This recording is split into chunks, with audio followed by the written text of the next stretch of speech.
మాటలు కాదు, మీరు మరుగు చేసుకుని మీ మాటలు మనకు వినిపించండి అని అందరూ ఒక క్షణం ప్రార్థనలో జ్ఞాపకం చేసుకోండి. పరిశుద్ధుడా, ఉన్నతుడా, మీకే స్తుతులు చెల్లిస్తున్నావు నాథా.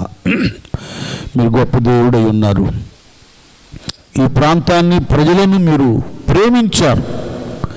మీ సేవకుని ప్రేరేపించి నా తండ్రి కాలని రక్షణ కొరకును, క్షేమం కొరకును ఇక్కడ ఆలయాన్ని నిర్మాణం చేయించారు. 20 సంవత్సరాలు ఈ పరిచర్యలో మీ సేవకులు రేయనక పగలనక ఎండనక వాననక నా తండ్రి ఎంతో ప్రయాసపడ్డారు. మరి ఈ వచ్చరం కూడా ఈ 2 దినాలు ఈ యొక్క సభల ఏర్పాటుకు మీరు సెలవు ఇచ్చారు. ఈ క్షణమున అల్పుడైన నేను నీ సన్నిధానంలో ఉన్నానయ్యా. ప్రభు, నా మాట కాదు, మీ మాటను వినిపించండి. నన్ను మీ బోరగా వాడుకోండి. ఇంక రావాల్సిన భక్తులందరినీ కూడా దైవ సన్నిధి మరలా మనకు దొరకదు, ఏకీవిద్దాం, దీవించబడదామని అత్యాశక్తితో రావడానికి మనసు ఇవ్వండి. మీరే మాతో ఉండి మమ్మల్ని బలపరిచి మహిమ తెచ్చుకోమని యేసు నామమున వేడుకుంటూ ప్రార్థిస్తున్నాము తండ్రి. ఆమేన్.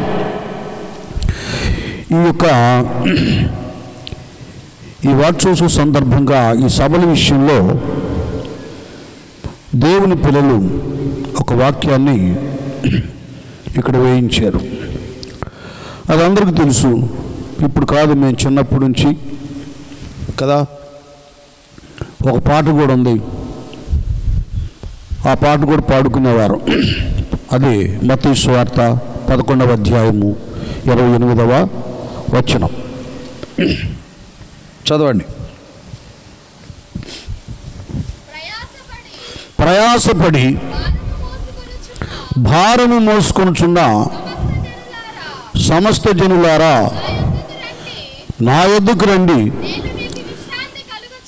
నేను మీకు విశ్రాంతిని కలుగ చేతును. ఇక్కడ స్వయంగా యేసు ప్రభువుల వారి ఈ మాటను లేక ఈ పిలుపును లేక ఈ ఆహ్వానాన్ని ఆయన తెలియచేస్తున్నారు. ఇది ఇంకొక బైబిల్లో చూస్తే మోయలేని బరువు మోస్తూ అలసిపోతున్న వారులారా అని ఉంది. ఇంకొక తర్జుమాలో మోయలేని బరువు అంట, అంటే తలకు మించిన భారం అంటారే, ఆ భారాన్ని మోస్తున్నారంట ప్రజలు. ఇది అందరికీ తెలియబడేది కాదు, తెలిసేది కాదు, అర్థమయ్యేది కాదు. ఒక భారం అయితే మనకు అర్థమవుతుంది. అది ఆర్థిక సమస్య, అనారోగ్య పరిస్థితులు, కుటుంబంలో సమస్యలు, ఇరుకులు, ఇబ్బందులు, ఈ భౌతికపరమైనటువంటి ఇవన్నీ కూడా మనకు అర్థమవుతాయి. కానీ మరొకటి ఉంది, ఆత్మ సంబంధమైనది. అది అందరికీ అర్థమయ్యేది కాదు. అసలు మొయ్యలేని బరువు అంటే అదే. ఈ బరువు మొయ్యటం మానవ వలన కాదు.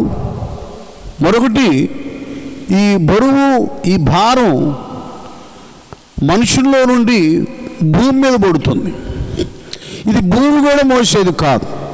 మీకు అర్థమయ్యేటట్టు చెప్తాను. ఆదికాండంలో 18వ అధ్యాయంలో దేవుడు అబ్రహామును దర్శిస్తాడు. దర్శించినప్పుడు ఇక అబ్రహాము ఇచ్చిన ఆతిథ్యాన్ని, అబ్రహాము శారములు ఇచ్చిన ఆతిథ్యాన్ని మరి దేవుడు స్వీకరించి ఆయనకు వాగ్దానం కూడా చేస్తాడు. అదేమిటంటే, మరి శారం ఎక్కడుంది, మరి ఇక రాబోయే సంవత్సరంలో ఆమె గర్భం ధరించి కుమారుని కంటుంది, వాగ్దాన పుత్రుని చెప్పినప్పుడు ఆయన నవ్వడం. ఇంకా అది కాదు మన సబ్జెక్టు. ఆ తర్వాత చూడండి, 18వ అధ్యాయంలో మరియు యెహోవా సొదొమ గొమొర్రాలను గూర్చిన మొర గొప్పది కనుకను వాటి పాపము అది ఎలాంటిదట, బహు భారమైనది కనుకను నేను దిగిపోయి నా యొద్దకు వచ్చిన ఆ మొర చొప్పునని. అది చెప్పాను కదా, రెండు రకాలైనటువంటి ఈ భారాన్ని మానవుడు మోస్తున్నాడు. కానీ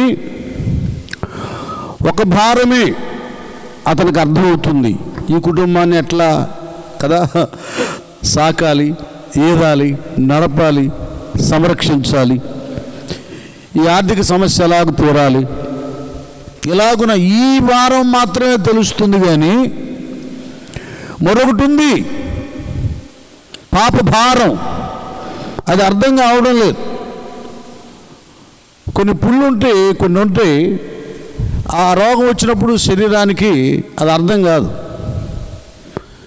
గాయమైన తెలీదు కదా, అది ఏదైనా కూడా అర్థం కాదు. కొన్ని రోగాలు గుచ్చినా తెలియదు, ఏం చేసినా తెలియదు అన్నమాట.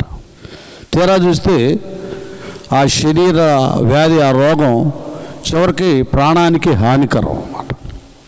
పాపం అనేది అలాంటిది, అర్థం కాదు. ఒకడు నడుచు మార్గము సరైనదిగా కనబడవచ్చు, కానీ తుదకది నాశనానికి దారితీస్తుంది. మనం కొన్ని మార్గాలు నిర్ణయించుకుంటాం, ఆశిస్తాం, ఏర్పాటు చేసుకుంటాం ఏమండి, అది మనకి చాలా తీపిగా, హాయిగా, ఆనందంగా ఉన్నట్టుంటుంది. అది సమాజంలో కొంతమందికి ఇది దుర్వ్యసనం, వీడిది చెడ్డ అలవాటు, ఇది అక్రమమైనది, ఇది ప్రాణానికి హానికరమైనదని స్మోక్ చేయడం కానీ, స్మోకింగ్ కానీ, డ్రింకింగ్ కానీ, వీటిని గురించి అన్నీ వ్రాయబడతాయి. అయినా కూడా రవ్వంత చలనం ఉండదు వాటికి బానిసలైనటువంటి వారికి. తాగినదిగా తాగడమే తాగడం, స్మోక్ చేయడమే చేయడం, ఇంతే సరిపోతుంది. ఎవరిని పట్టించుకోరు, లెక్క చేయరు. తొదకది మీకు తెలియదు కాదు, అనేక రకాల వ్యాధులకు దారితీసి ప్రాణాలే పోతున్నాయి. ఇంట్లో తాగేస్తాడు, స్మోక్ చేస్తాడు, ఆయన వరకు ఆయన బలహీనుడైపోవటం కాదు, ఇంట్లో బిడ్డలకి బలహీనత వస్తుంది కదా. ఆ లంగ్స్లో, ఊపిరితిత్తులకు చేరి ఆ పొగ చుట్టుపక్కల ఉన్న వాళ్ళు కూడా హాని కలిగిస్తుంది. ఒకవైపు గవర్నమెంట్ కూడా సెంటర్లో జనాల మధ్యలో స్మోక్ చేస్తే అరెస్ట్ చేస్తామన్నా కూడా మీరు ఏం చేసినా మాకు భయం లేదులేని తాగేవాళ్ళు తాగుతూనే ఉన్నారు. ఒక వాస్తవం తెలియట్లా, దీనివల్ల నాకే కాదు ఆ వాసన పీల్చిన వాళ్ళకు కూడా రోగం వస్తుందన్న సంగతి కొందరికి తెలిసినా కూడా తాగేస్తున్నారు, కొందరికి తెలియకుండా వాళ్ళు ఏదో వాళ్ళు చేస్తున్నారు. ఇదంతా కూడా ప్రాణానికి హానికరమైంది. మంచిది అనుకుంటారు, తీరా చూస్తే కొన్ని రోగాలు ఉన్నాయి. అది స్మోక్ చేసినప్పుడు వస్తాయి, పొగ తాగినప్పుడు. అయితే దానికి అది అధికమైన తర్వాత ట్రీట్మెంట్ ఇచ్చినా కూడా, ఏ వైద్యం, ఏ మందులు ఆడినా కూడా తగ్గదు. క్యాన్సర్, ఇంకా కొన్ని రోగాలు వస్తాయి అన్నమాట. అలా ఈ పాపం విషయం కూడా తెలియకుండానే ఈ భారం మానవుని మీద పడుతుంది, అర్థం కావటం లేదు. దేవుడు అబ్రహాముతో మాట్లాడిన తర్వాత ఇక్కడ చెబుతున్నాడు సొదొమ గొమొర్రా అనేటటువంటి పట్టణాల గురించి. వాటిని గురించిన మొర్ర గొప్పది కనుకను వాటి పాపము బహు భారమైనది కనుకొను. ఎలాంటిదంట ఆ పట్టణం యొక్క పాపం?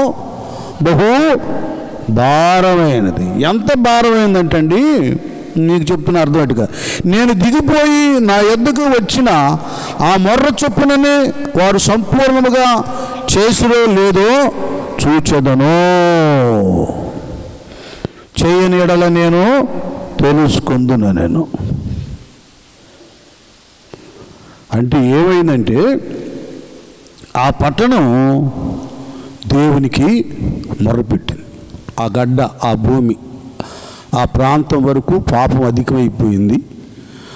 ఆ పాప భారాన్ని, మనుషుల యొక్క పాప భారాన్ని మొయ్యలేక ఆ పట్టణం దేవునికి మొర్రపెట్టింది. అయ్యా, మేమెక్కడ మోస్తానయ్యా, నేనెక్కడ మోస్తాను? భూమి అన్నమాట. నేనెక్కడ మోస్తాను ఈ భారం, ఈ పాప భారం నేను మొయ్యలేక పోతున్నాను. దీని మీద ఏ వాహనాలు వెళ్ళినా, ఏ గుర్రాలు వెళ్ళినా, ఏ గాడిదలు వెళ్ళినా, ఎన్ని అపార్ట్మెంట్ కట్టినా, ఎంత భారమైన నేను మోస్తాను, కానీ మనుషుల యొక్క పాప భారాన్ని నేను మొయ్యలేను. ఏమండి, భూకంపాలు ఎందుకు వస్తున్నాయి అనుకుంటున్నారు? భూమి ఎందుకు నెరివిడిచిపోతూ ఉంది అనుకుంటున్నారు? ఈ భారం మొయ్యలేక భూమి కంపించిపోతుంది, భూమి వణికిపోతుంది అన్నమాట. భూమి ఇలాగ చీల్చబడుతూ ఉంది. ఇదంతా కారణం ఏమిటంటే మానవుని యొక్క పాప భారాన్ని భూమి మొయ్యలేదో.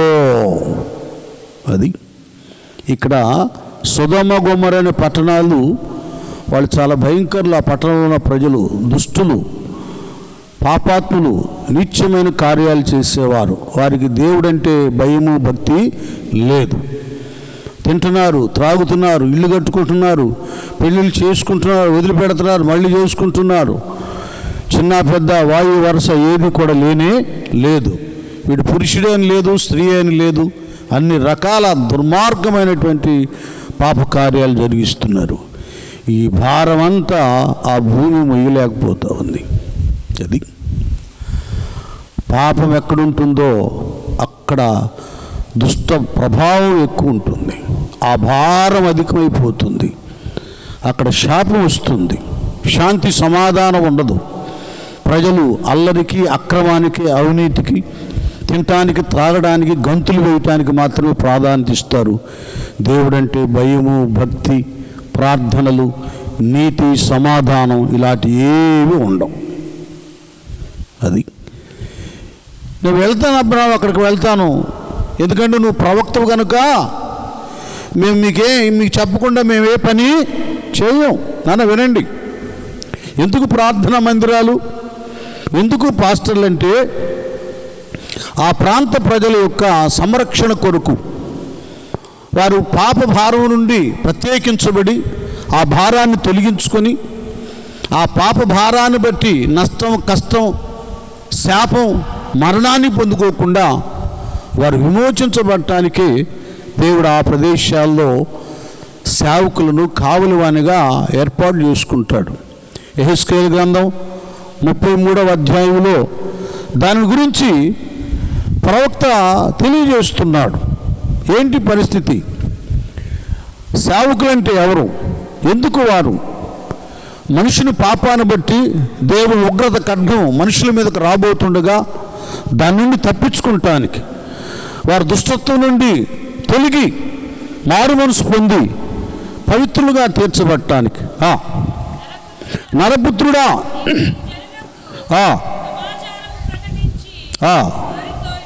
వారితో ఇట్లనము, నేను ఒకానొక దేశం మీదకి ఖడ్గమును రప్పింపగా ఆ జనులు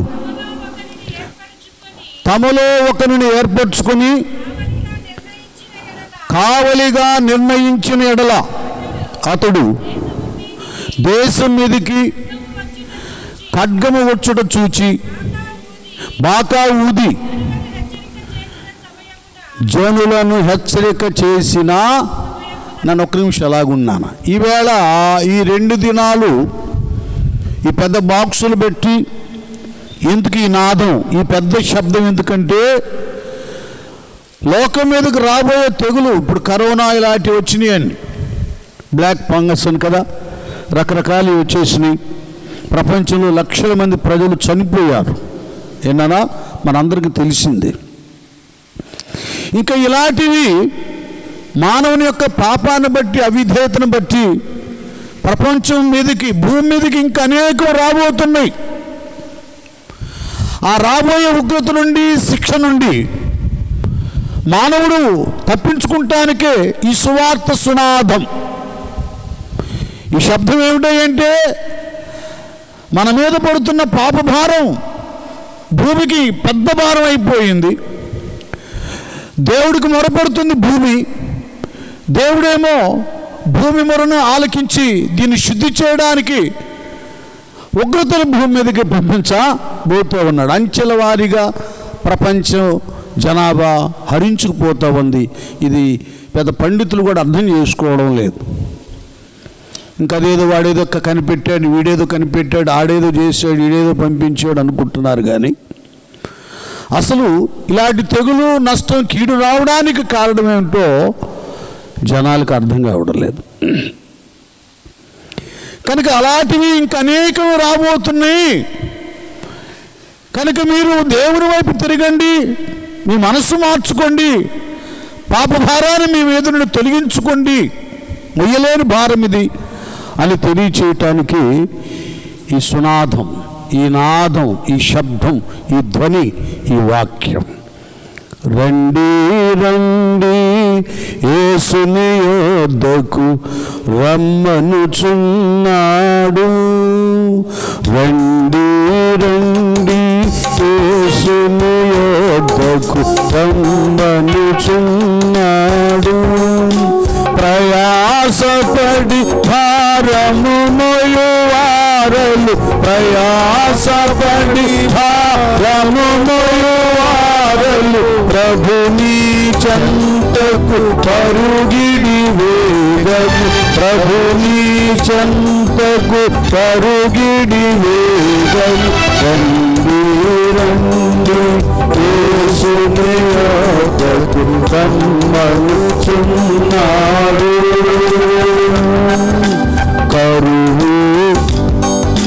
కరువు రణము మరణము చూచి కలుగదు మారు మనసు. కరువు రణము మరణము చూచి కలుగదు మారు మనసు. ప్రవచనములు సంపూర్ణములాయను, ప్రవచనములు సంపూర్ణములాయను. యోగులు తిరిగి వచ్చియున్నారు, యోగులు తిరిగి వచ్చియున్నారు.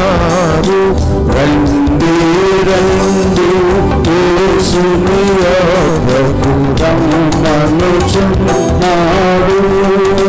ప్రయాసపడి భారము మోయువారలు, ప్రయాసపడి భారము మోయువారలు ప్రభుని చెంతకు పరుగిడి వేగము, ప్రభుని చెంతకు పరుగిడి వేగము. రండి రండి యేసుని యొద్దకు రమ్మనుచున్నాడు. స్తోత్రం చెప్దాం. హల్లెలూయా. అందరు చెప్పాలి గట్టిగా, హల్లెలూయా. అది భారం.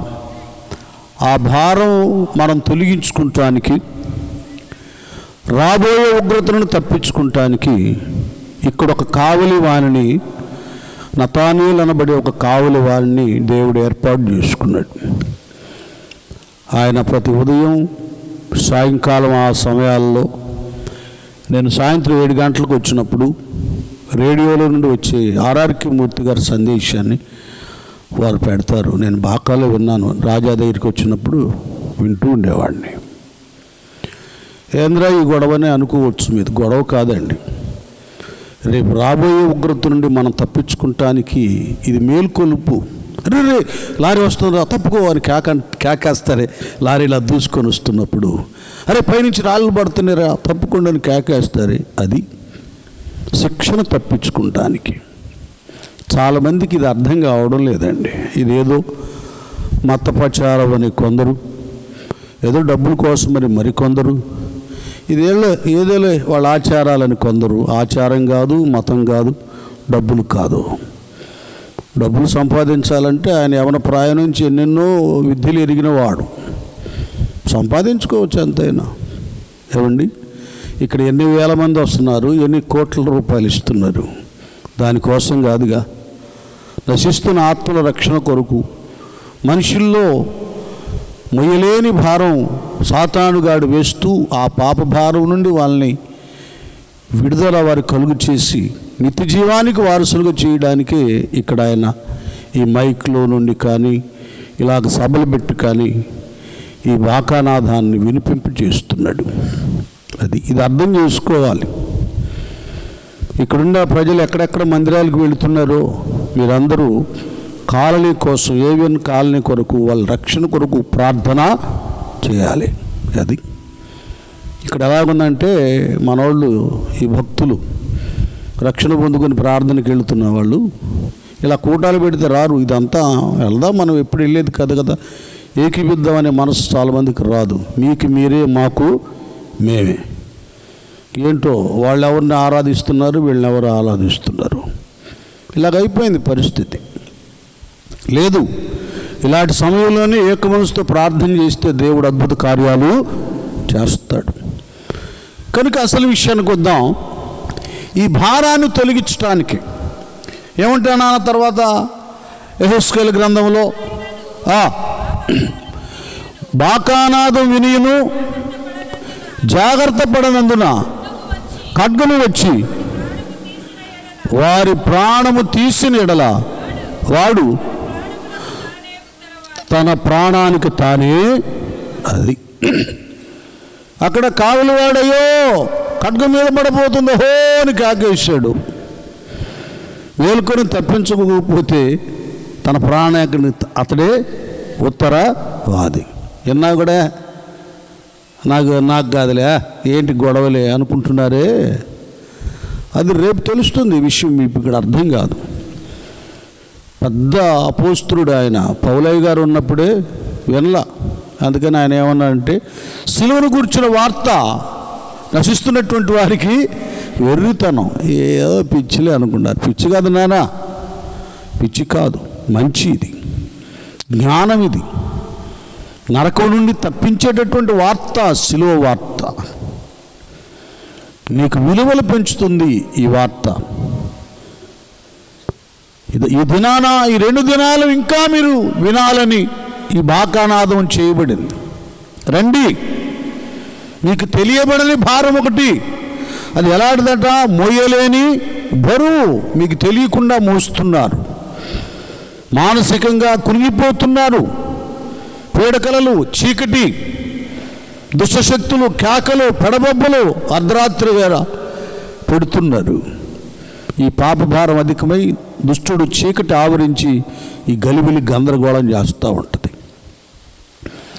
ఈ భారం తొలగిపోవాలి వాళ్ళు, ఇంకంతే. బాకానాదం మీకు వినబడతా ఉంది. ఇక్కడ విషయం ఏంటంటే మరొకటి, నెక్స్ట్ చదువున్నాను, అదే యెహెజ్కేలు. వాడు జాగ్రత్త పడకపోయాను గనుక అది తన ప్రాణానికి తానే ఉత్తరవాది. వాడు జాగ్రత్త పడిన ఎడల,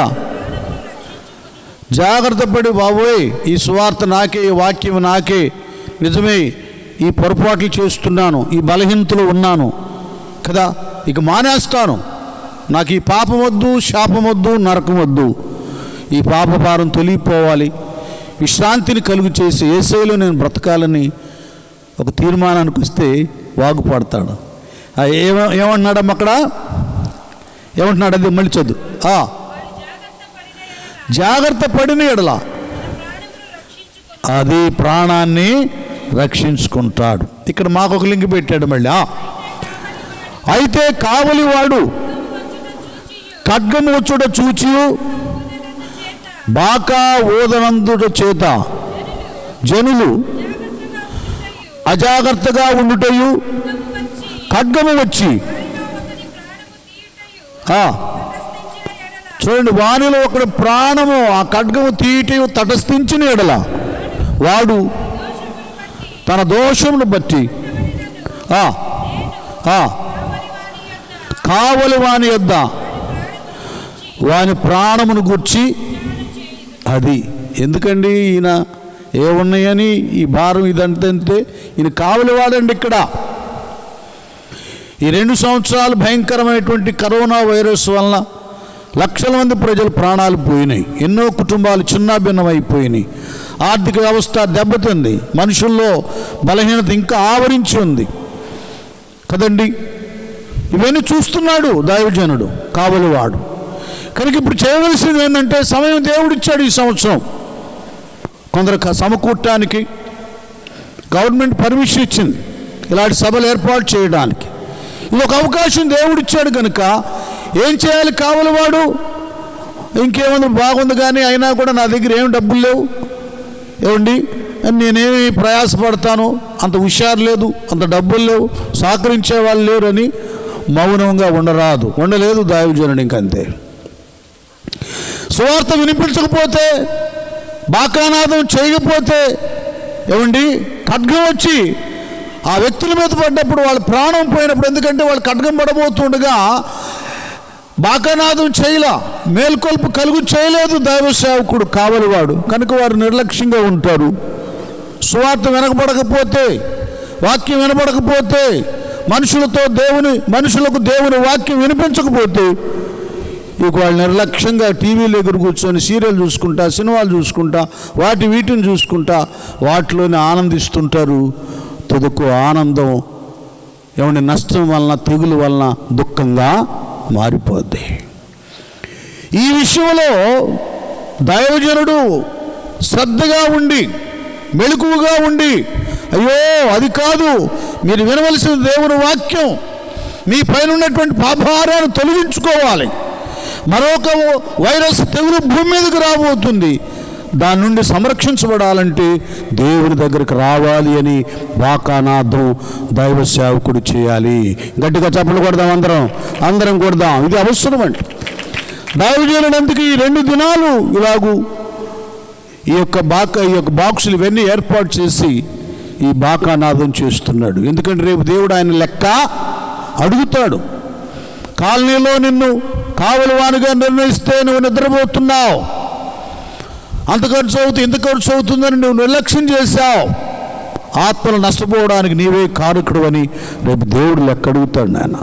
అది దేవుని దగ్గర ఉత్తరవాదిగా నిలబడతాడు.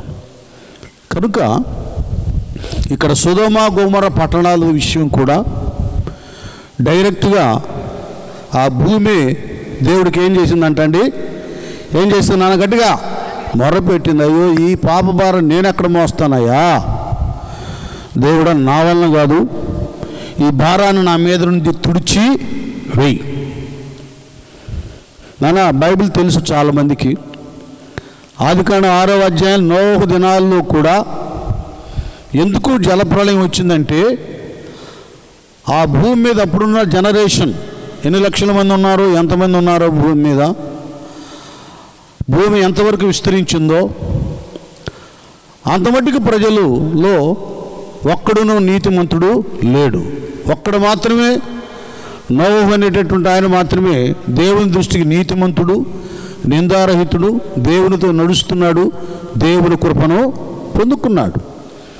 ఈయనొక్కడే పరిపూర్ణంగా కుటుంబంలో కూడా ఏదో ఫ్యామిలీ, భార్య, కుమారులు, కోడళ్ళు, పెద్ద ఆయన అరుస్తాడేమోనని ఫాలో అవుతున్నట్లుగా ఉన్నారు. ఇంకా వారిలో పరిపూర్ణత రాలేదు.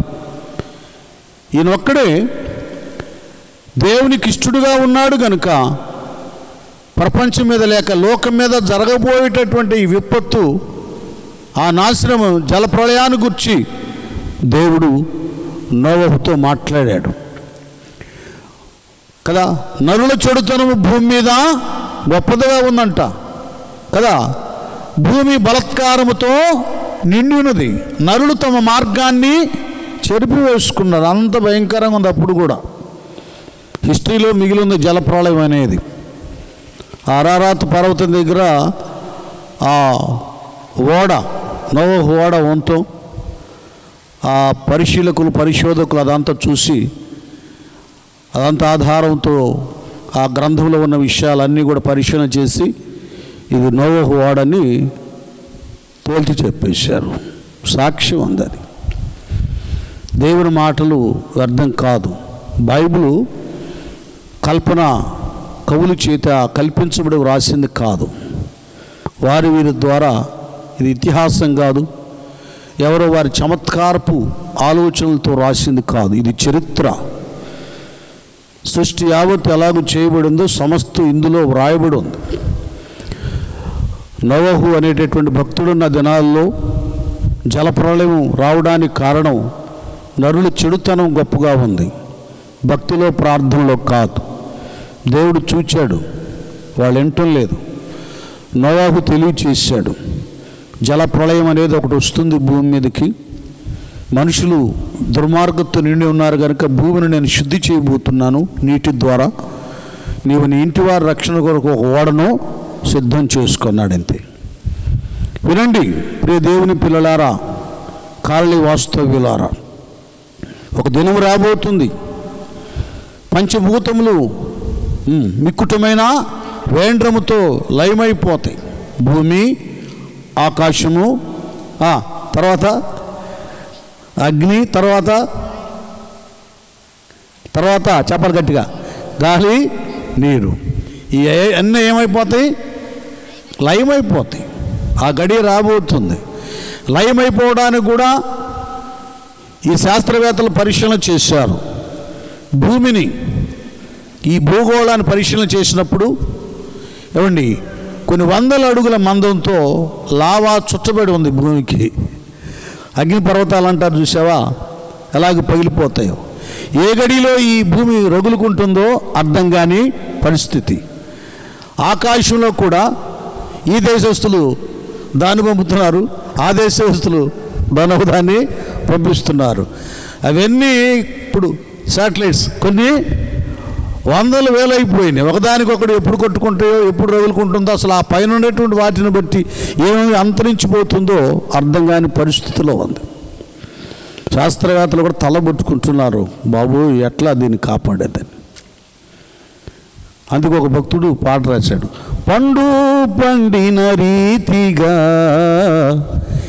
ఇక పరిపక్వ మయలోకము, పండు పండిన రీతిగా ఇక పరిపక్వమయలోకము, ఆ కాల ఫలములు రాలిపోవునట్లు గతించు ఈ లోకము, ఆ కాల ఫలములు రాలిపోవునట్లు గతించు ఈ లోకము. మారు మనసు నందునా జాగు చేయకు సోదరా, పడవు ఎలా ప్రభు పడతీగరా, ఇక కొడువారి కాలమాయరా, పడవు ఎలా ప్రభు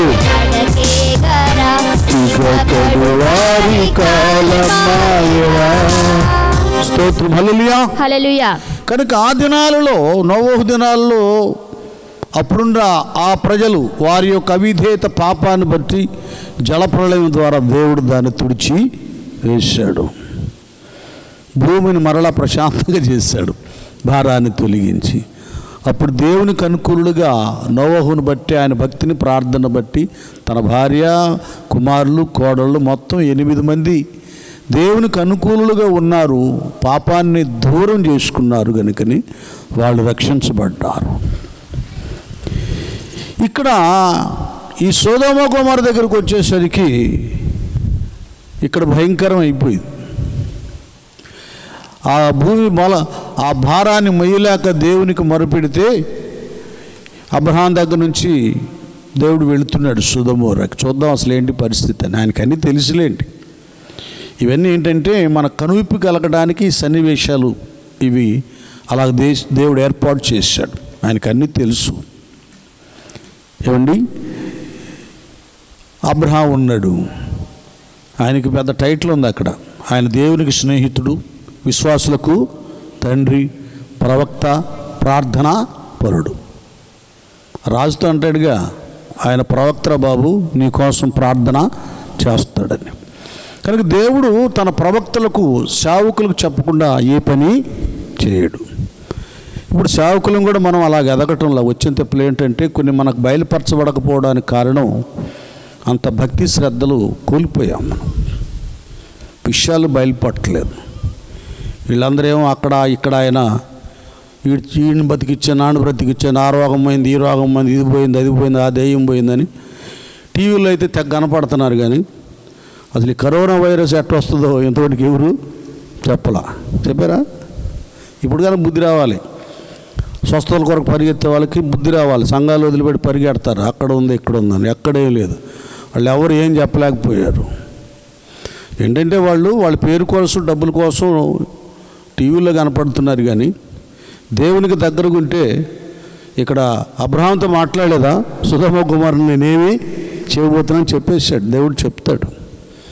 కొన్ని సేవకుల్లో కూడా దేవుని కొరకు బ్రతికే విధానాలు కోల్పోయారు కనుకని ప్రత్యక్షతలు లేవు. అంతే. పేరుకు మాత్రం బాకాలు ఊతున్నా కానీ ఆ శబ్దాలు కూడా సరిగా రావడం లేదు. అలాగైపోయింది పరిస్థితి.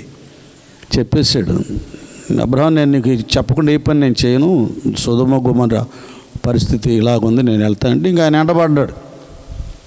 ఇదే సేవకులుగా మన డ్యూటీ ఏంటంటే దేని వెంటబడ్డా. అయ్యా 50 మంది నీతిమంతులు ఉంటే రక్షిస్తావా? ఎక్కడ దాకా వచ్చాడు చివరికి నాన్న? 10 మంది దాకా వచ్చాడు. వెంటబడ్డాడు. కారణం ఏంటంటే నాన్న, అక్కడ ఎవరున్నారు? అదే నీతిమంతుడైన లోతు ఆ ఫ్యామిలీ ఎక్కడ ఉంది? వాళ్ళు ఎవరో కాదు, అబ్రహాం యొక్క సహోదరుడి కుమారుడు. తన బిడ్డ అక్కడ ఉన్నాడు. కొడుకు కోడలు మనవ సంతతి అక్కడ ఉన్నారు, మనవరాళ్ళు. అది అర్థమవుతుందా? రక్షణ పొందుకున్న ప్రతి ఒక్కరూ మేము బాగా భక్తిలో ఉన్నాంలే, ప్రార్థనలో ఉన్నాం అనుకుంటాం కాదు. మన రక్త సంబంధులు, మన ఇరుగు పొరుగు వారు, బంధుమిత్రులు అందరూ వాళ్ళ ఆత్మల రక్షణ కొరకు మనం ప్రార్థన చేయాలి, వెంటబడాలి. వాడు ఎంత చెప్పినా ఎంటలేదు, నేను వదిలేయకూడదు నాన్న. వాళ్ళ కొరకు అబ్రహాము వలె, అబ్రహాం ఎలాగూ దేవుని వెంటబడ్డాడో దూతల వెంట, అలాగున మనము మన సంఘంలో నుండి మన కాలనీ కొరకు, మన ప్రజల కొరకు, మన సహోదరుల కొరకు విజ్ఞాపన చేయవలసిన వారమై ఉన్నాం. అది వాళ్ళ నెత్తినేమో దోషపు భారం పడి ఉంటే మన నెత్తినేమో ఆత్మల భారం పడి ఉంది. అర్థమవుతుందా? ఆత్మల భారం మన మీద ఉంది. ఆ భారాన్ని మనం ఆలోచించాలి, గ్రహించాలి, ప్రార్థించాలి, బాకానాదం చేయాలి. సరే, అక్కడికి వెళ్ళాడు. సర్లేయా, అంతమంది నీతిమంతులుంటే నేను రక్షిస్తానని. అసలు ఎంత గొప్ప ప్రార్థన అంటే అబ్రహాం గారిది.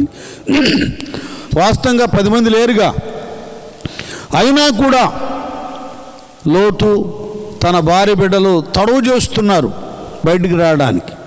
లోతు గారి భార్య అయితే, అమ్మ నా పట్టు చీరలు ఎక్కడ పోతాయో, నా నగలు ఎటు పోతాయో, నా డబ్బు, నా వెండి, నా బంగారం, అబ్బా నా విలాసవంతమైన జీవితం ఎంత హాయిగా ఉంది సొదొమ గొమొర్రాలో, నన్ను నా భర్తను ఎంత పొగుడుతున్నారు, ఎంత ఉన్నతమైన స్థితి, మేమే ఇక్కడ చాలా గొప్పగా ఉన్నాం, ఇప్పుడు ఈ స్థితిని వదిలిపెట్టుకొని పోవాలా? లోకం అంతే ఉంటుందండి. లోకం హాయిగా ఉన్నట్లుగా ఉంటుంది, ఆనందంగా ఉన్నట్లుగా ఉంటుంది, మంచిగా ఉన్నట్లుగా ఉంటుంది, తుదికి నాశనానికి దారి తీస్తుంది. చాలామందికి అర్థం కావడం లేదు. కొన్ని పొరపాట్లు ఉంటాయి, హాయిగా చేసి ఉన్నట్లుగానే ఉంటుంది, కానీ తుదకు భయంకరమైన వ్యాధులతో ప్రాణమే పోతుంది. ఒకవైపున కొందరు అవిధేయులై ఆ పనులు చేస్తూ ఉన్నా మరికొందరికి కనువిప్పు కలగటం లేదు. నాన్న, మీరు అర్థం చేసుకోండి.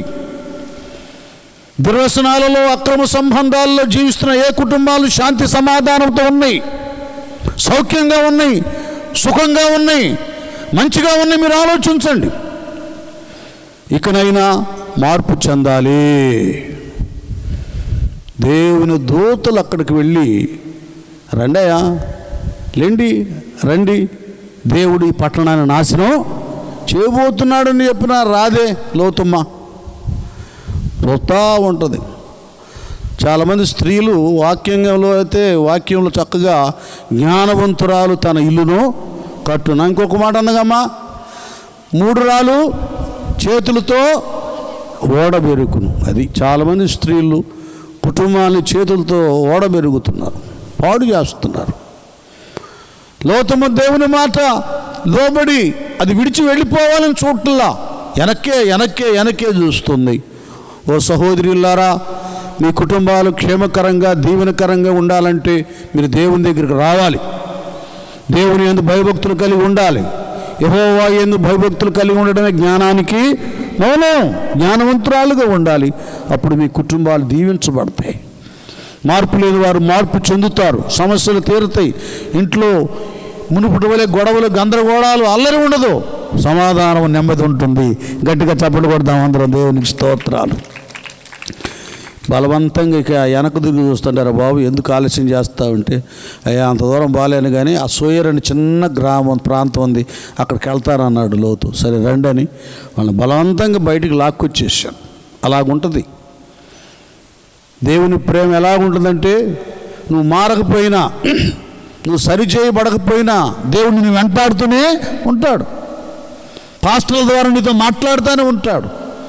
పాశ్రముల ద్వారా నీతో మాట్లాడుతూనే ఉంటాడు. ఇలా కూటాల ద్వారా నీతో దేవుడు మాట్లాడుతూనే ఉంటాడు. అది నీకు తలనొప్పిగా ఉంటుంది. కానీ వీడు బలవంతంగా బయటికి లాక్కొచ్చినట్లుగా, బలవంతంగా ప్రార్థనకు వచ్చినట్లుగా ఉంటుంది. కానీ వాళ్ళు బలవంతంగా బయటికి తీసుకొచ్చినా వాళ్ళు అలాగ బయటకు వచ్చేదే లేదో, ఆకాశం నుండి అగ్ని గంధకముల ద్వారా ఆ సొదొమ గొమొర్రా పట్టణాలు ఏమైపోయినాయి? కాలి బూడిదైపోయి. ఆ నాశనం నుండి, ఆ భారము నుండి, ఆ విపత్తు నుండి ఆ ఫ్యామిలీ రక్షించబడింది. అయితే లోతు భార్య వెనక తిరిగి చూడదని చెప్పాడు దేవుడు. వెనక తిరిగి చూసి ఏమైపోయింది? రూపుస్తంభం అయిపోయింది. విశ్వాసులారా జాగ్రత్త. యేసయ్య అన్నాడు, లోతు భార్యను మీరు జ్ఞాపకం చేసుకోండి. విశ్వాసులుగానే ఉండండి, పిచాచులుగా ఉండొద్దు. లోకస్తులు వెళ్ళి లోకాశల కొరకు వెనుదిరిగి చూడొద్దు. భక్తి, ప్రార్థన జీవితాన్ని, ఆత్మీయతను కాపాడుకోండి. ప్రియమైన వారులారా, నేను ముగిస్తున్నాను. ఈ భయంకరమైనటువంటి విపత్తు భారాన్ని నుండి దేవుడు మనలను సంరక్షించడానికి తన ప్రియకుమారుడు యేసు ప్రభు వారిని ఈ లోకానికి పంపించాడు. ఆయన వచ్చి, ప్రయాసపడి భారం మోసుకుంటున్న సమస్త జనుడారా నా యొద్దకి రండి, నేను మీకు విశ్రాంతిని కలుగు చేయుదును. విన్నానా? విశ్రాంతిని కలుగు చేయుదునని ఆయన తెలియచేశాడు. యోబు గ్రంథంలో యోబు భక్తుడు ఒక మాట అంటాడు. 5వ అధ్యాయము 7-8 వచనాల్లో ఒక మాట అంటాడు ఏ భక్తుడు. చూడండి, ఇంకైపోయింది టైం, నేను కొద్ది నిమిషాలే. నరులు చూడండి, నరులు ఎందుకు పుడుతున్నారంట? అది శ్రమలు అనుభవించడానికి పుడుతున్నారంటండి. అయితే నేను అదే నాన్న, అందరు వినండి, అమ్మ అందరు వినండి, శ్రమ పట్టడానికి పుడుతున్నారంట. ఇక్కడ ఒక భక్తుడు, ఏమనే భక్తుడు అంటున్నాడు, అయితే నేను దేవుని ఆశ్రయించుదును. స్తోత్రం చెప్దాం, హల్లెలూయా. అర్థమవుతుందా? ఏ లోపమైనా, ఏ శాపమైనా, ఏ భారమైన, ఏ శ్రమైనా, ఈయన అన్ని పోగొట్టుకొని ఏమండి చివరికి యోబు శరీరం కూడా పుండ్లతో నిండిపోయింది. ఆయన ఒకే మాట అంటున్నాడు, ఏ శ్రమలు ఏం వచ్చినా ఆయనను నేను దేవుని ఆశ్రయించుదును. అది దేవుని ఆయన ఆశ్రయించాడు కనుకని మరలా తన శరీరాన్ని దేవుడు ముట్టి పసిపిల్లవాని దేహంగా మార్చాడు. పోగొట్టుకున్నవన్నీ కూడా రెండంతలు మరలా దీవెనను ఆయనకి అనుగ్రహించాడు. చూసారా ఎంత ఉన్నతమైందో నానా? ఇవాళ నువ్వు ఈ భౌతికపరమైన రీతిగా భారాలు భరిస్తూ మొయ్యలేక వేదన పడుతున్నా, చాలా పోగొట్టుకున్నా, నువ్వు దేవుని ఆశ్రయిస్తే, ఆయన మాటని వింటే నువ్వు దీవించబడతావు. నీ పైన పాప భారాన్ని ఆయన తొలగిస్తాడు. ఒక ఉన్నతమైనటువంటి ఆదరణను ఆయన నీకు కలుగా చేస్తాడు. మీకు తెలిసిందే కదా, తెలియదు కాదు. పేతురు తను రాసినటువంటి మొదటి పత్రిక 5వ అధ్యాయమేనా, అక్కడ మనం చూస్తే 5, 6, 7 ఈ వచనాలు చూడండి. చూస్తే అక్కడ చూడండి ఎలాగుందో. పేతురు తను రాసినటువంటి మొదటి పత్రిక 5వ అధ్యాయం చూడండి, ఇక్కడ ఒక మాట చెప్తున్నాడు పేతురయ్య. ఈయన గొప్ప అపోస్తలుడు, యేసయ్య యొక్క ప్రథమ శిష్యుడు. ఏం చెప్తున్నాడంటే, పిల్లలారా మీరు పెద్దలకు అది కనుక లోబడటం అనేది, దేవునికి లోబడటం అనేటటువంటిది చాలా అవసరం అండి. దేవుడు పెద్దలుగా మనకు దైవ సేవకులను ఏర్పాటు చేశాడు. పిల్లారా పెద్దలకు, నెక్స్ట్ మీరందరూ ఎదుటవాని ఎడల, అదే గర్వం అహంకారం కాదండి. మనపై ఉన్న ప్రతి భారం తొలగించబడి దేవుని దీవెన పొందుకోవాలని దేవుడు ఒక సూత్రం చెబుతున్నాడు. పెద్దలకు లోబడాలి కదా. ప్రతి వారి ఎదుట దీన మనసు అనే వస్త్రాన్ని, గర్వ అహంకారంతో అసమాధానంగా మాట్లాడకుండా అందరితో సమాధానకరంగా ఉండాలి. దీన మనసు కలిగి ఉండాలి. చూడగానే చిరునవ్వు నవ్వాలి. సమాధానకరమైనటువంటి చూపు చూడాలి. అసమాధానంగా ద్వేషపూరితమైనటువంటిది ఉండకూడదు. ఇది అవసరం దేవుని దగ్గర మనం దీవించబడాలంటే. ప్రభు అన్నాడు, తను తాను తగ్గించుకున్నవాడు హెచ్చించబడునని. కనుక దీవెన అనేది దేవుని దగ్గర ఇవి కావాలి. ఇవి మెట్లు. నెక్స్ట్, దేవుడు అహంకారం అనేది మనలో ఉన్నంత వరకు పాపం అధికమైపోతుందండి. దానివల్ల ప్రయోజనం లేదు. దేవుడు కూడా అహంకారులను ఎదిరించి దీనులకు కృప అనుగ్రహించును. అది దేవుడు తగిన సమయమందు మిమ్మల్ని హెచ్చించినట్లు ఆయన బలిష్టమైన చేతి క్రింద ఆయన మిమ్మల్ని గూర్చి, అది ఇప్పుడు కొద్దిగా మీరు అర్థం చేసుకోండి. 2 భారాలు మన మీద ఉన్నాయని చెప్పుకుంటున్నాగా. ఇంట్లో కుటుంబ భారం అయితే మనకు తెలుస్తుంది, కానీ మొయ్యలేని బరువు ఒకటి ఉంది, పాపపు భారం. అది భూమికి తెలుసు, ఆకాశానికి తెలుసు, కానీ మనిషికి మాత్రం తెలియదు. చెప్పానుగా, కొన్ని స్కిన్ డిసీజెస్, శరీర సంబంధమైన వ్యాధులు వచ్చినప్పుడు పినిస్తూ కూర్చున్నా కూడా నొప్పిగా ఉండదు. అది పెద్ద రోగం అన్నమాట. అలాగే ఈ పాపము మన మీద ఉన్నప్పుడు మనకు అర్థం కాదు. అన్నీ మంచిగా ఉన్నట్లుగానే ఉంటాయి. ఆ అబ్బాయి ఎంత హ్యాపీగా ఉంది, ఎంత ఆనందంగా ఉంది, ఎంత మత్తుగా ఉంది, ఎంత నిషాగా ఉంది అనుకుంటాం. తొదకు భయంకరమైన రోగం వచ్చి ప్రాణమే పోతుంది. పాపభారం అనేది కూడా అలాంటిది. అది అందరికీ అర్థం కాదు. అది అర్థం అవ్వాలంటే దేవుని దగ్గరికి రావాలి. అక్కడ లెక్కలు తెలుస్తాయి. దేవుని దగ్గరకు వస్తే దేవుడు అక్కడ స్కానింగ్ చేస్తాడు. అంటే దేవుని వాక్యం అర్థము లాంటిది. మనం ఎలాగ బ్రతుకుతున్నామో ఈ వాక్యం మనకు వినబడుతున్నప్పుడు ఆ అద్దంలో మన యొక్క అద్దంలో ఎలాగ మన ముఖాలు కనపడుతూ చూచినప్పుడు సహజ ముఖం ఎలాగుంది, ముఖం అంతా ఎలా కనబడుతుందో, దేవుని వాక్యం మనం క్లియర్గా వింటున్నప్పుడు మన హృదయం ఎలాగుందో మనకు అర్థమవుతుంది. అహంకారంతో ఉన్నామా, గర్వంతో ఉన్నామా, తప్పులు చేస్తున్నామా, మంచిగా ఉన్నామా, పవిత్రంగా ఉన్నామా, ఏ స్థితిలో మనం ఉన్నామో వాక్యమే మనకు తెలియజేస్తుంది. దేవుని దగ్గరకు వచ్చినప్పుడు అనేక మంది వాక్యం వింటూ ఉండగా పశ్చాత్తాప్తులైనటువంటి వారు ఉన్నారు. స్టువర్ట్పురంలో మేము ఒకసారి ఆయన పిలిచాం. సుధాకర్ అని ఒక ఆయన ఉన్నాడు. ఆయన భయంకరమైనటువంటి దొంగ. సినిమా యాక్టర్లు, ఎమ్మెల్యేలు, ఎంపీలు, మంత్రులు ఇల్లు కూడా కొల్లగొట్టాడు. లాఠీ దెబ్బలు, వాళ్ళు తిట్టినా, వీళ్ళు కొట్టినా, ఏం చేసినా, జైల్లో వేసినా మారలా ఆయన. ఒకసారి అక్కడ ఆ స్టువర్ట్పురం ప్రాంతంలో ఆడ ఫెలోషిప్ కూడా అనమాట, జాషువా డానియల్ గారు అని, అక్కడ సన్నిధి ఉంది. ఆ కూటాల్లో ఆయన వెళ్ళాడు. వరకు ఎందుకు వెళ్ళాడు? ఏదో చేద్దామని వెళ్ళాడు. ఆ వాక్యం ఆయన పట్టేసింది. వాక్యం ఏదో బాగున్నట్లుగా ఉందని వింటాను అక్కడ కూర్చున్నాడు. దేవుడు ఆ వాక్యపు అర్థంలో తను ఇప్పటి వరకు చేస్తున్నటువంటి తప్పులు, దొంగతనం, అది తనకు మనశ్శాంతి ఉండదు, చచ్చిన తర్వాత పరలోకం ఉండదు, నరకమే, ఇలాగన్నీ దేవుడు మాట్లాడుతున్నప్పుడు ఆయనకు అర్థమైపోయింది. హృదయం తెరవబడింది. తను చేస్తున్న తప్పేంటో, తన మీద ఉన్నటువంటి పాప భారం ఏమిటో అర్థమై అక్కడే దేవుడు పశ్చాత్తాపాన్ని కలిగించగా ఏడ్చి కన్నీటితో ప్రార్థన చేశాడు. మారు మనసు పొందాడు, రక్షించబడ్డాడు. ప్రార్థనలో, వాక్యంలో, సన్నిధిలో ఎదిగాడు. ఆ తర్వాత ఆ సాక్ష్యం చెప్పడానికి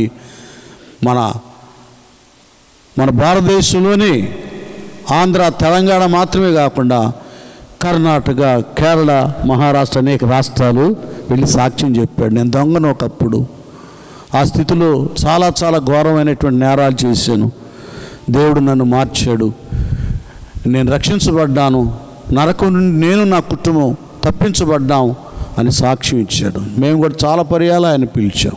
కాబట్టి నాన్న, ఇదేదో కల్పన కథలు, కట్టు కథలు, ఏదో కాలక్షేపం కొరకు ఏర్పాటు చేసినవి కావు. నా జీవితంలో ఏమండి జన్మ కర్మ పాపాలు ఉన్నాయి.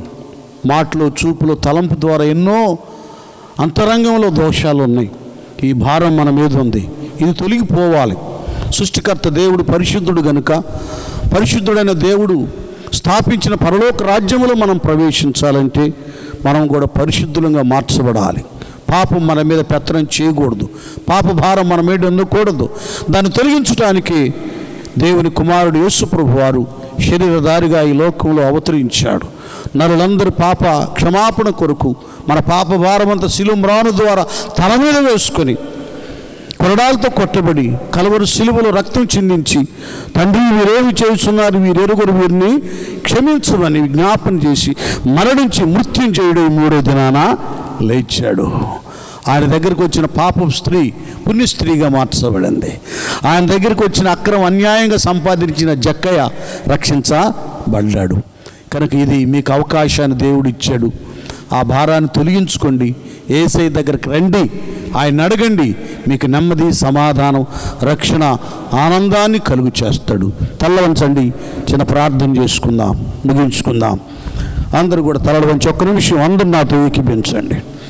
రక్షణ పొందుకున్న వారి సేవకులు కూడా, అయ్యా ఈ 2 దినాలు ప్రయాస వ్యర్థం కాకూడదయ్యా, ఒక్కరన్నా రక్షణకు బాప్తిసానికి సిద్ధపడాలయ్యా, పాపాన్ని విడిచిపెట్టాలయ్యా అని ప్లీజ్ దయచేసి అందరూ ఏకీభించండి. అయిపోతే బాగుండు అనుకోవద్దు. వచ్చిన బిడ్డలు అందరూ కూడా ప్రార్థన పూర్వక ఉండండి. అందరూ అందరూ అందరూ అందరూ ఇంకా మారు మనసు లేకుండా, ఇంకా బాప్తిసం లేకుండా, ఇంకా రక్షణ లేకుండా, నీకు తెలియకుండానే పాప భారం నీ మీద ఉంది, అది అర్థం కాని పరిస్థితులు నీవు ఉంటే ఇది నాన్న ప్రభు నీతో మాట్లాడుతున్నాడు. అయ్యా తొలగించయ్యా, నన్ను ఆదుకో ప్రభువా, నా ప్రియ యేసురాజా నన్ను ఆదుకోయ్యాని. నాన్న అందరూ అందరూ హృదయాలు తెరవండి, నోరు తెరవండి, ప్రార్థన చేయండి. ఇంకైపోతుంది, కొద్ది నిమిషాలు పూర్తవుతుంది సభ. ఎవరు సావుకులు కానీ విశ్వాసులు కానీ నిర్లక్ష్యంగా ఉండొద్దు. ఒక పట్టుతో, ఏక మనసుతో, దేవా ఒక్కనైనా నువ్వు కదిలించాలి, మార్పు దయచేయాలి, పాప భారాన్ని తొలగించాలి. అందరూ కూడా హృదయపూర్వకంగా దేవుని సందులు హృదయాలు కుమ్మరించి ప్రార్థన చేయండి. ఆయనే చెప్పుకుంటాడన్నట్టు ఉండదు. దయచేసి ఇది మనందరి భారం, మనందరి బాధ్యత. ఇది కాలనీలో ఒక్కరైనా భారం తొలగించబడి నెమ్మది పొందుకుంటానికి అర్హులు కావాలని. నా ప్రియ యేసు రాజా ఆదుకో నన్నిప్పుడు, నా ప్రియ యేసు రాజా ఆదుకో నన్నిప్పుడు, శోధనలో వేదనలో నేను శోధనలో వేదనలో నిన్ను విడి పోనీయకు, నా ప్రియ యేసు రాజా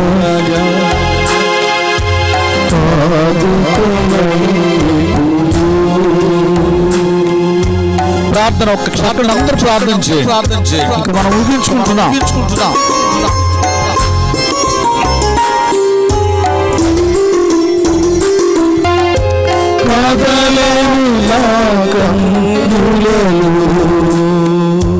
కలుషితము ఈ లోకము, కదలను నా కన్నులలో, మరణ శరీరపు మారులే మొదలను నా హృదయములో,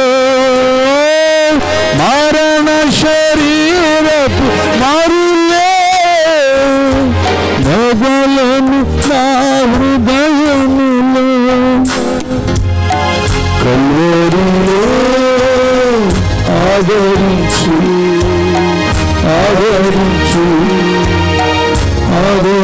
ఆదరించు నా ప్రియ యేసు రాజా,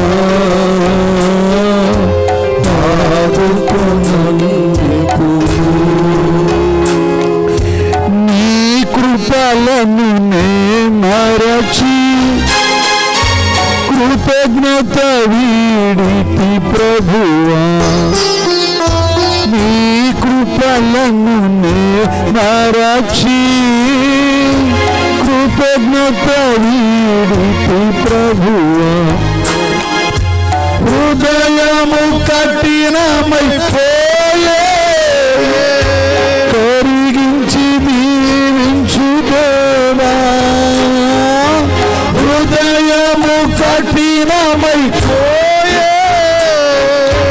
కరిగించి దీవించు దేవా, కరుణలో ఆదరించు ఆదరించు ఆదరించు నా ప్రియ యేసు రాజా, ఆదుకొను ఇప్పుడు శోధనలో వేదనలో నిన్ను వీడి పోనీయకు, శోధనలో వేదనలో నిన్ను వీడి పోనీయకు, నిన్ను వీడి పోనీయకు. రాత్రి దేవునితో మాట్లాడాడు. ఇంకెంతకాలం లోకంలో ఏదో ఉందని దాని వైపు చూస్తావు. ఇప్పటికి ఎన్నో నష్టాలు కష్టాలను అనుభవించావు.